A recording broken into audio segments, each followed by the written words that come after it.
Hi everyone, I'm Sarbartho Mukherjee, Senior Associate Economist at CareEdge Limited. I am going to cover the key highlights of a recently published report on erratic monsoon, food prices, and rural demand. The current progress of the southwest monsoon has been uneven and has both temporal as well as spatial variations. Among the major agricultural regions, eastern Gangetic Plains, South Karnataka, Madhya Maharashtra, Marathwada, Rayalaseema in Andhra Pradesh, and Kerala continue to witness a significant deficit in rainfall, while the northwestern India, including Himachal Pradesh, West Rajasthan, Saurashtra, and Kutch, witnessed a surplus in rainfall. The temporal variation, that is, distribution of rainfall across time, has been skewed as well. After a cumulative deficit rainfall in June at 10% below normal, July witnessed a sharp rebound in the cumulative rainfall across India. The August again saw a sharp reversal in the trend as cumulative rainfall for the season fell back to a deficit of 10%. The future projections, as provided by our weather forecasters, aren't optimistic either, as El Nino conditions have intensified and may remain strong till December. Given a large dependence on monsoon, with only 57% of the agricultural area under irrigation, the below normal rainfall is expected to affect the agricultural productions adversely. Additionally, since most of the Kharif sowing is done by the end of August, the deficit monsoon has already hit the agri sector. The sowing data shows a 8% fall in the sowing of pulses and a percentage fall in the sowing of oilseed compared to previous year. The agricultural yield is also expected to fall given the deficit of rainfall. Lower rainfall and the resultant lower reservoir level will have implications for rabi crops as well, as they tend to have a higher dependency on irrigation. The biweekly data published by the Central Water Commission shows a 6% deficit in the reservoir level compared to the past 10-year average. Mirroring the rainfall pattern, the deficit is more pronounced in the eastern and southern Indian states. Pulses, coarse grain, and oilseed remains the most rain-dependent food crop with a higher proportion of unirrigated area. Thus, the hit to their production is expected to be the strongest. We see six states: Maharashtra, Jharkhand, Karnataka, Odisha, West Bengal, and Tamil Nadu to have the highest vulnerability to the ongoing deficit of rainfall. Given these states account for almost a third of Indian agricultural gross value added, the overall risks remain elevated. We see two-pronged impact of the skewed progress of monsoon. Firstly, it can keep the food inflation elevated for longer, and secondly, the rural demand outlook can weaken on account of lower agriculture output. Coming to inflationary pressures, the retail food inflation has surged from 4.7% in June to 10.6% in July due to a sharp rise in vegetable prices. Apart from a surge in vegetable prices, other subcomponents like cereal, pulses, and spices continue to show double digit growth in their prices. Most of the rise in vegetable prices were due to an intensified and condensed period of heavy rainfall in northwest India in July, which damaged the agricultural output.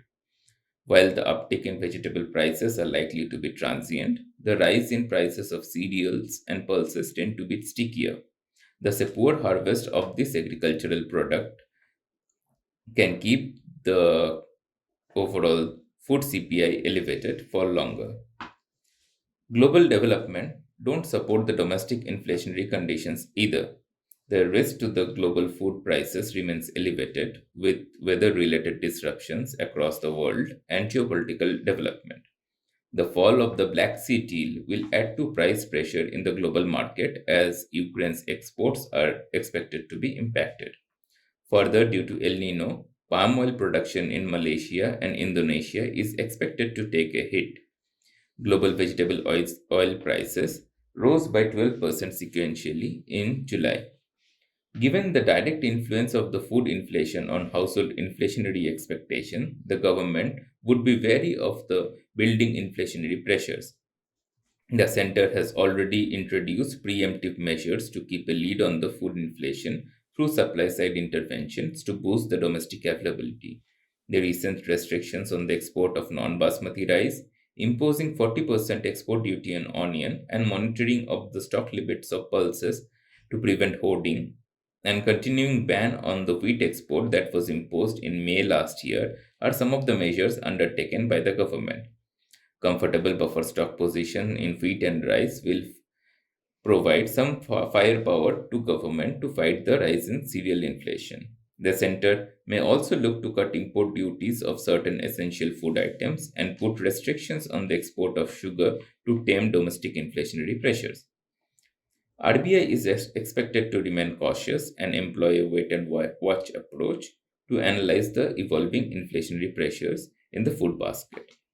While price pressures on the food basket remains elevated, a comfortable core inflation, contracting wholesale prices, softer global commodity prices will serve to mitigate the impact of the monsoon on the overall headline inflation, but with a lag. Our analysis indicate that food and beverage inflation is expected to peak, reaching 9.4% in the second quarter of FY24. Subsequently, we see a gradual cooling with an estimated 6.9% in the third quarter of FY24, followed by a further decline to 5.9% in the fourth quarter of FY24. If we look at the rural demand scenario, the outlook remains weak. The rise in cost of living as a result of the higher food inflation and the expected hit to agriculture due to an uneven monsoon has put the spotlight back on the stress in the rural demand. There are signs of distress in the rural labor market with unemployment rate hovering around 8%. The demand for work under Rural Employment Guarantee Scheme, that is MNREGA, which is often seen as a sign of distress in the rural labor market, has increased by 15.2% in July compared to last year. The budgeted withdrawal of pandemic era subsidies will further squeeze the rural consumer's wallet. The weakness in the rural demand is also corroborated by the quarterly results of the FMCG companies. Our analysis of the quarterly performance of domestic FMCG companies in Q1, that is the first quarter of this fiscal year, shows that the gross sales have recorded a muted growth of 2.2%, even though their operating profit grew by 12%. The muted volume growth has kept the sales number at a modest level, whereas the falling input prices have bolstered the profitability. Going ahead, we expect the consumption demand to pick up during the festive season, but the quantum of rise in the demand will be dependent on the extent of hit due to the vagaries of the monsoon. On the positive side, expected slowing of inflationary pressures from third quarter and job creations due to robust government capex will support the consumption demand going ahead. While recovery in the rural demand was witnessed, the resurfacing of the inflationary concern continued to pose threat to the feeble rural demand recovery. Thank you for listening. Do stay tuned for more such podcasts from Care Rating. Thanks.